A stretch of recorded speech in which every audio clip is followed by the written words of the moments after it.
A very good afternoon to you and welcome to Lunchtime News. Come to you live and direct from the Newsfirst Centre here in Colombo. I'm Florine Rajendran. Let's now take a look at your headlines. Gotabaya Rajapaksa is summoned to the Presidential Commission of Inquiry once again. 9-kilometre stretch of the outer circular highway from Kaduvela to Kadawatha to be opened from 9 tonight. Locals in Munragala staged demonstration demanding for clean water. Vehicular movement on the Munragala-Colombo main road hampered. Heavy showers and winds expected in several areas around the island this evening. On to those stories in detail now. Former Defence Secretary Gotabaya Rajapaksa was once again summoned today before the Presidential Commission of Inquiry appointed to investigate and inquire into serious acts of fraud, corruption and abuse of power, state resources and privileges. The Commission Secretary, Lassel De Silva, said Gotabaya Rajapaksa was summoned to the Commission to record a statement over an incident where employees of the Lanka were used for campaigning activities during the 2015 presidential election. He added 8 others have also been summoned to provide statements in this regard.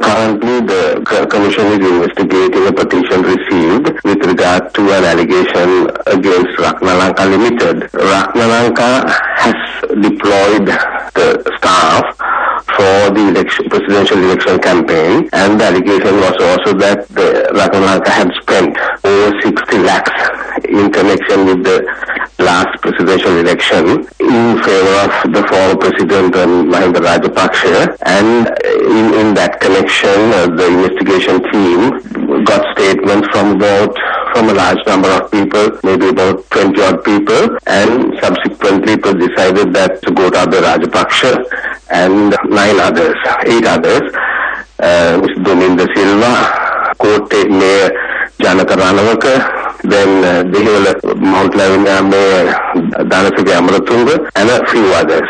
They are all here today to provide the necessary evidence in regard to the allegation, and there are other officials also being attending the commission here to give evidence, and I suppose this is about the 3rd consecutive occasion we had published. The Colombo Outer Circular Highway linking the Southern Expressway from Kaduvela to Kadawatha will be declared open today.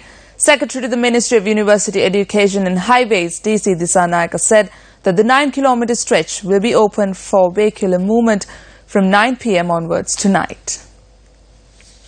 DC Dissanayake went on to say that once the outer circular highway is opened, the journey from Kandy, Kurunegala, Anuradhapura and Trincomalee areas to the southern province and from the southern province to the cities in the north will be much easier. The Secretary of the Ministry of University Education and Highways added that the 250-metre-long 6-lane bridge over the Kalini River in Kaduvela will minimise traffic congestion in the Kaduvela town. Meanwhile, a demonstration was staged in Munragala today, charging that locals in the area are being supplied with water mixed with feces. The demonstration, which was staged at the centre of the Munragala town, obstructed the Munragala-Colombo main road. It was revealed recently that the water source which supplies water to the Munragala urban area has been contaminated with fecal matter. Suspicions have arisen that this is the cause for the spread of hepatitis A in the Munragala district. Our correspondent in the area stated that area residents shut down all stores in the town as a mark of protest. Our correspondent added that vehicular movement on the Munragala-Vellavaya main road was also hampered for over 2 hours. Additional District Secretary of Munragala, W.A. Dharmasiri, arrived at the location. He stated that clean drinking water will be provided to the area under the supervision of the Health Department. Anuradha Jayaratna assumed duties as the Deputy Minister of Environment and Mahavali Development. President Maithripala Sirisena was also present at the event, which was held at the Ministry of Mahavali Development and Environment.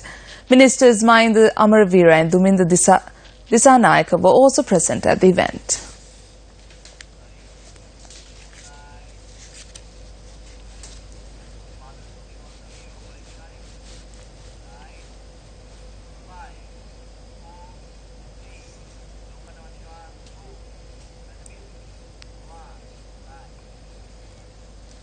An individual was seriously injured in a shooting which took place opposite the Mathura General Hospital last night. According to our correspondent, the victim, who is a resident of the Kuparavat area, was admitted to the Mathura General Hospital and was later transferred to the Karapite Teaching Hospital in Galle for further treatment. The crimes unit of the Mathura police have launched investigation into the incident.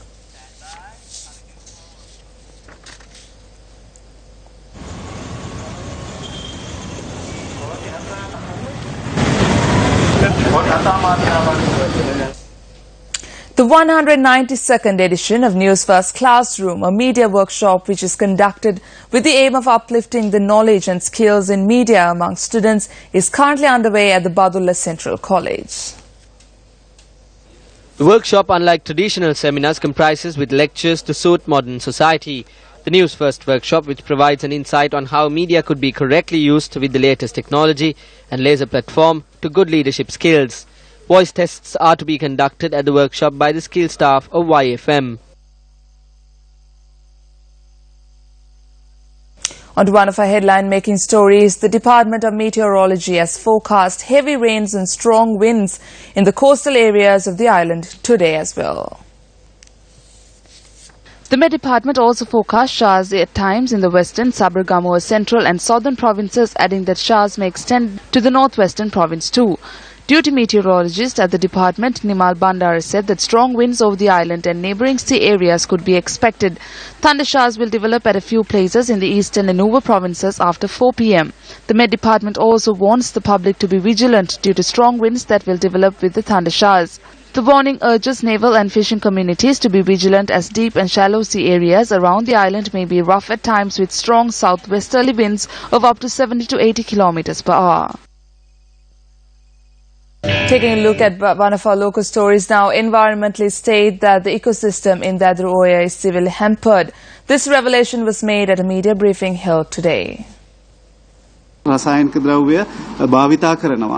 Due to the excessive use of chemicals, a severe environmental destruction has been caused in these areas. The wells of locals in the area have been contaminated. Various illnesses are surfacing as a result. These pictures show dead fish floating in the water. The Dadru Oya is severely contaminated due to the contaminated water which flows in from many canals.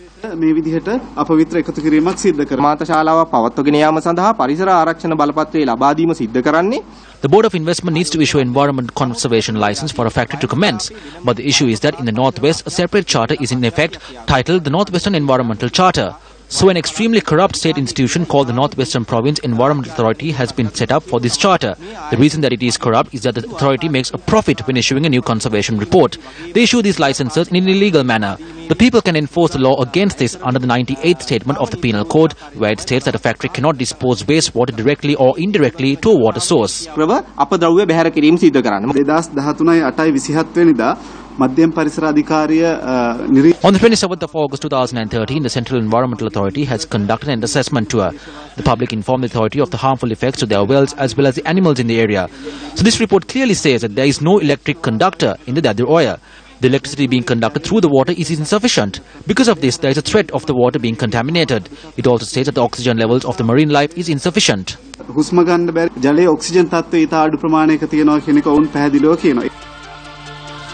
Well, that's a wrap of lunchtime news here at News First. You can log into our website www.newsfirst.lk for these stories and much more. For the News First team, I'm Florine Rajendran. Have a wonderful day ahead of you.